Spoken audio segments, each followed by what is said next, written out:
Voltamos com o Jogo do Poder, recebendo os deputados Otávio Leite, do PSDB, e Hugo Leal, do PROS.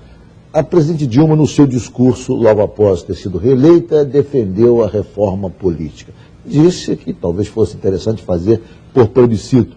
A sua proposta foi rechaçada pelo Congresso, pelo presidente do Senado, pelas lideranças também da Câmara. Todos acharam que o melhor caminho é o referendo. Na verdade, o Congresso faz toda a construção do projeto e é referendado pela população. A presidente aceitou, dizendo que, enfim, está de bom tamanho o referendo, desde que a população seja ouvida. Agora, que reforma política é essa?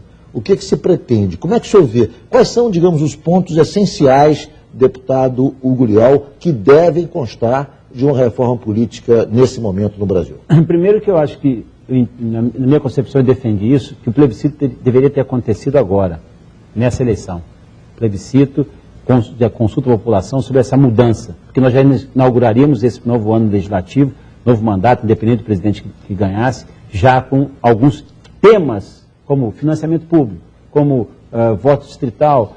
Essa é uma questão que me chama a atenção. Toda vez que fala em plebiscito no Brasil, se fala, não, estão se querendo implantar aqui, está se querendo implantar uma democracia direta, querem reduzir o poder do Congresso. Você vê a reeleição americana agora para o Senado, tem 150 plebiscitos nessa eleição realizada agora no Senado, na última terça-feira. E ninguém pode dizer que está havendo uma revolução bolivariana nos Estados Unidos. Eu estou falando, essa mania que as pessoas estão contaminadas com esse discurso, que a história é bolivariana. Essa questão da participação popular já é antiga, já está esculpida na Constituição, está lá, tem previsão constitucional do plebiscito, do referendo, da lei de iniciativa popular. O Brasil só teve duas oportunidades, um plebiscito e um referendo. O plebiscito de 93, sobre o sistema de governo e forma de governo, presidencialismo e parlamentarismo, e se era monarquia ou república. Monarquia. Lembra disso? Em 93. Depois nós tivemos um referendo. E o referendo nunca é uma boa oportunidade, porque o referendo das armas, quando o Congresso não estava no Congresso, aprovou um Estatuto do Desarmamento, e a população disse não, eu não quero o Estatuto do Desarmamento. E como é que ficou? Hoje ficou em aberto. O Estatuto está valendo, não está valendo, tem que ser revogado, tem que ser revocado. Eu, nesse conceito, não sei. Mas eu queria entrar não como tese dela, mas não como tese dela. Mas se fosse fazer, faz plebiscito. Se não for fazer plebiscito, não faz nada. Então não faz nada. A sensação que eu tenho é que nesse tema nós chegamos no fundo do poço. O Brasil tem 32 partidos registrados, 28 com assentos no Congresso Nacional. Uma loucura. Uma reunião do presidente da Câmara com os líderes para discutir a pauta. O Hugo foi líder, foi um bom líder, inclusive. Na verdade, é uma loucura essa discussão. Nós temos que reduzir o número de partidos. Não há 32 correntes de pensamento. Isso não faz sentido. Então não comece. Cláusula de barreira. Vamos lá. O que é que eu proponho? Cláusula de desempenho. Essencialmente, o que é que eu proponho? Eu gosto muito da ideia da coincidência de mandatos, para de 4 ou 5 anos discutir o Brasil como um todo, de vereador a presidente. Eu gosto muito dessa cláusula de desempenho, para ter um percentual mínimo, para poder ter representação. 9 estados, um percentual mínimo. Eu acho uma coisa clássica, assim, se estudaria no Brasil. O fim das coligações proporcionais. O fim das coligações proporcionais. Ou seja, cada partido apresenta os seus candidatos. Então você teria uma migração dos pequenos partidos para os médios, e você teria 8, 10 partidos que talvez assinalassem 8 linhas de pensamento. O que é um partido? Reunião de homens e mulheres em torno de bandeiras. Hoje em dia não é nada disso. Isso sendo feito é um grande avanço para o Brasil. O que acontece é que nós não estamos dizendo que nós vamos impedir a criação de partidos. Os Estados Unidos têm vários partidos. Muitos partidos que as pessoas criam como se fossem entidades, associações criam partido também. Aqui tem toda uma característica para montar um partido, mas é uma coisa lógica, uma coisa cartorial, não uma coisa ideológica, de ver um processo natural. Então, você impedir a criação de partido é uma coisa. Agora, você criar mecanismos, como disse aqui, de desempenho, que aqueles partidos tenham condição de crescer, é outro tema. Agora, ele se autoriza ele, foi criado no ano passado, e ele depois participa da eleição, já tem mandato, já tem pessoas que já vão ser representativas, ou seja, que tenham número suficiente, você criou mais um outro partido. Foi feito um estudo que, se aplicássemos na eleição desse ano, cláusula de desempenho e também o fim das coligações proporcionais, nós teríamos apenas 7 partidos no Congresso Nacional. Seria um bom número? Nossa, seria ótimo, porque se negociariam os temas, os debates seriam mais profundos. As sessões seriam muito mais convidativas. Às vezes, para votar um projeto, nós demoramos 8, 7 horas.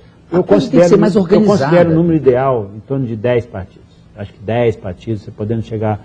Dentro dessa faixa ainda é razoável. O que vocês acham da proposta até do vice Michel Temer, de você ter um distritão nos estados, ou seja, os mais votados são eleitos, na verdade, sem nenhum tipo de coligação. Na verdade, você pega a lista dos mais votados, os 46 mais votados são eleitos. Eu sou a favor de um distrital moreno brasileiro, que seria o seguinte, você tem metade das vezes, vereador no Rio de Janeiro, 50 lugares, 25 por distritos, por bairros, e outros 25 do jeito que é hoje, numa linha distritão. Os 25 mais votados entram. Então, o cidadão do Rio de Janeiro votará para vereador 2 vezes. No seu vereador local, ali perto, proximidade, e um vereador com visão maior da cidade. A junção desses 2 núcleos, né, desses tipos de representação, oferece uma Câmara bem você interessante. Pode fazer isso, pode repercutir isso tanto na Assembleia quanto na Câmara dos Deputados. Você 46, divide 23. Essa proposta é a que foi defendida na reforma política apresentada pelo deputado Henrique Fontana. Aos 2 minutos do encerramento, eu queria saber a opinião de vocês sobre o financiamento público das eleições. O PT defende o financiamento público, dizendo que essa é a questão central. A persistir o atual modelo com financiamento privado empresarial, teremos sempre situações de caixa 2 e corrupção. Como é que vocês veem isso? Ou seja, o fim do financiamento empresarial é importante, é decisivo para você restabelecer a ética na política brasileira? Não sei se vai restabelecer a ética, mas pelo menos vai criar um mecanismo de impedimento às vezes dessa convivência que é nefasta. Então, lembrando que é proibição do financiamento empresarial. O financiamento privado continuará existindo. Você, pessoa física, querendo doar... Como nos Estados Unidos, exatamente, né? Exatamente. Deputado... Um caminho muito mais fácil para resolver isso é o seguinte, é limitar o quanto pode gastar. Candidato a deputado federal no Rio de Janeiro, digamos, 1 milhão. Candidato a deputado federal em Alagoas, 800. Fazer um híbrido entre PIB local, população, uma coisa que você tivesse um foco. Mais o financiamento empresarial diz o seguinte, as empresas vão cobrar a fatura lá na frente. É isso mesmo? Quando já não cobraram, né? Hoje em dia, é tudo transparente. Qualquer apoio é escriturado e qualquer manifestação de qualquer eleito no parlamento, voto, discurso, é também transparente. Então as pessoas têm que ter abertura, responsabilidade. Então eu acho o seguinte, acho que tem que ser uma coisa meio híbrida, porque eu não gosto da ideia do partido receber um recurso e vai recurso para a campanha desse candidato ou daquele candidato, da patota, compreende? Está errado isso. As pessoas são livres também. O que eu acho que tem que ter transparência e limitação. Não pode ter um candidato gastando 8 milhões e outro gastando 100 mil. Inclusive, de tudo que se arrecada, cada qual, um percentual devia para ajudar internamente o partido. Eu defendo uma coisa meio diferente. Eu acho que daria um grande avanço também. Só para iniciar, tinha um político, que o governador Brizola defendia a questão de um fundo partidário. Todo mundo que quisesse doar, doaria a um fundo partidário, e esse fundo partidário, numa distribuição econômica, pudesse distribuir, inclusive empresarial, mas não direcionado. Mas se nós avançarmos para essa questão da restrição da doação empresarial, eu acho que já aparece um novo cenário. Eu não tenho nenhuma dúvida disso. E, obviamente, aí a distribuição será feita de forma mecânica. Coincidência de mandatos eu acho interessante para o Brasil. O fim das eleições a cada 2 anos, você acha importante? Eu acho.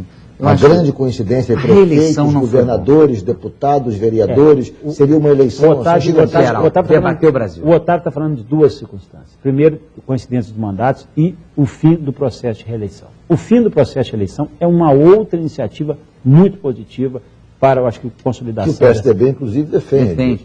Eu acho que nós poderíamos agora tentar votar alguma coisa. Não, só corrigindo você, só vota se for agora, ou seja, de fevereiro até junho.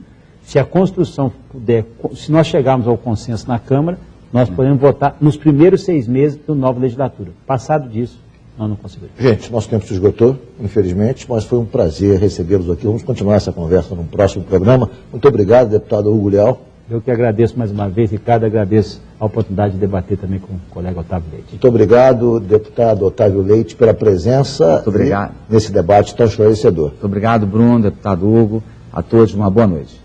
E muito obrigado a você que nos acompanhou de casa. O Jogo do Poder volta no próximo domingo, às 11h15. Muito obrigado pela sua audiência e até lá.